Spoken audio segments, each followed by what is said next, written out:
बहुत समय पहले की बात है। एक छोटे से गांव में सत्यवती नाम की एक बुढ़िया रहती थी। उसका जीवन बेहद साधारण था, लेकिन उसकी भक्ति असीम थी।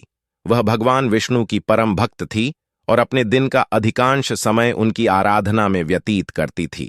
सत्यवती हर सुबह स्नान करके तुलसी के पौधे के सामने दीप जलाती और मन में भगवान का ध्यान करती। उसकी भक्ति ऐसी थी कि लोग उसे विष्णु भक्त कहकर सम्मान देते थे। सत्यवती के 3 बेटे थे, विनोद, माधव और धर्मपाल। समय के साथ तीनों बेटों की शादी ऊंचे घरानों की कन्याओं से हो गई। विनोद की पत्नी सुरेखा, माधव की पत्नी शशि और धर्मपाल की पत्नी चंद्रिका थीं। ये तीनों महिलाएं धनी परिवारों से थीं और अत्यंत सुंदर और आकर्षक थीं, लेकिन उनका स्वभाव स्वार्थी और कठोर था।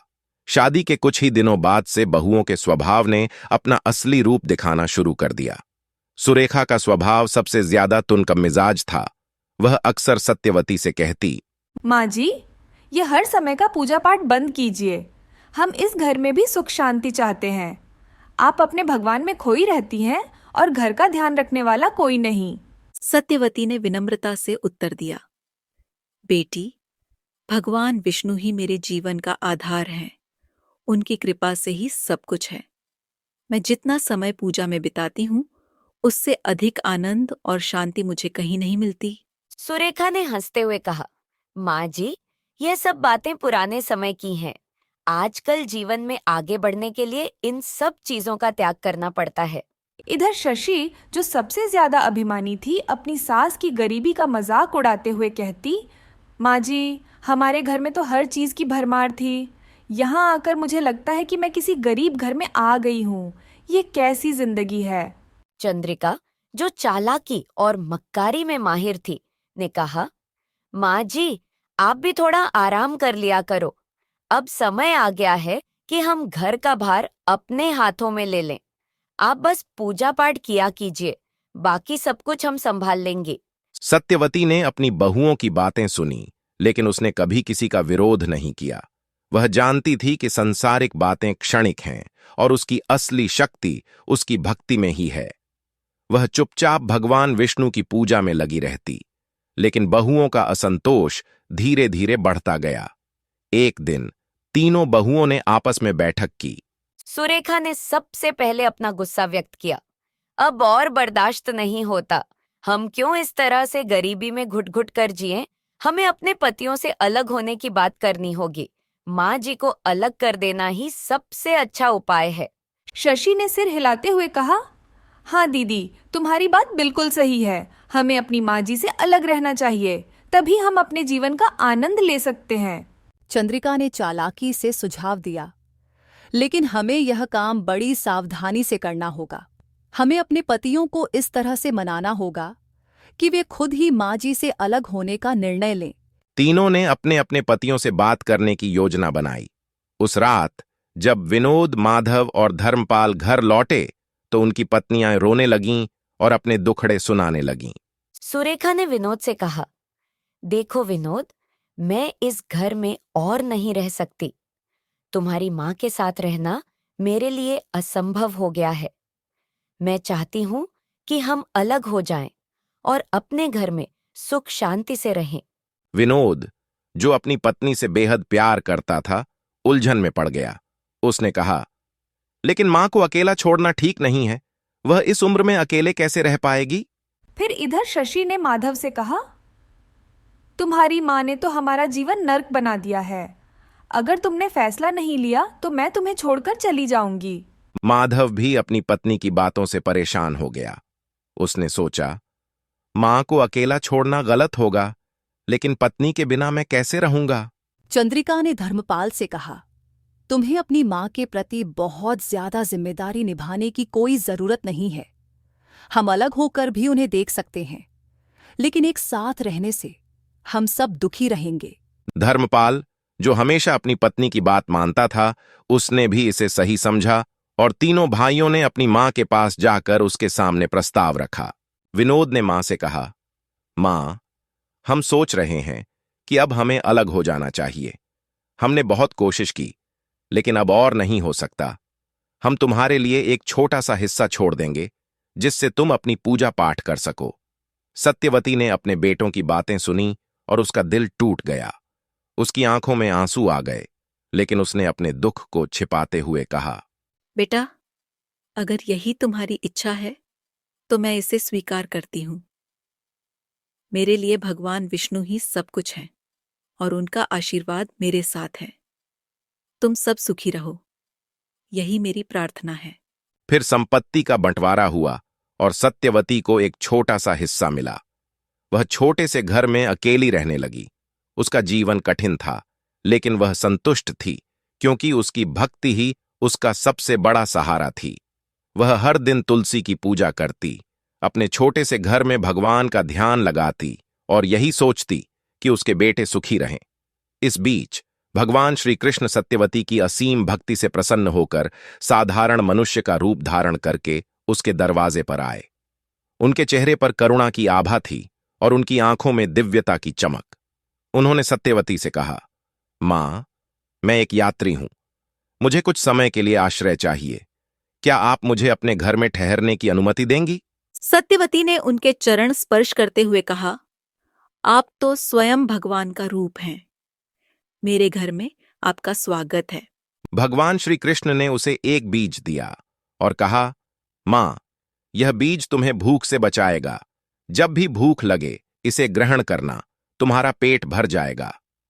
सत्यवती ने भगवान को धन्यवाद दिया और उसे ग्रहण किया। उसकी भक्ति ने उसे संतोष और शांति दी। लेकिन इधर तीनों बहुओं के मन में एक बार फिर से षड्यंत्र का बीज अंकुरित हुआ। सुरेखा ने कहा, यह कैसे संभव है कि माँ जी अब भी इतनी तंदुरुस्त और खुशहाल हैं? जरूर कुछ गड़बड़ है, हमें इसका पता लगाना होगा। शशि ने कहा, हाँ दीदी, यह हमें जानना होगा कि आखिर माँ जी को यह शक्ति कहाँ से मिली है।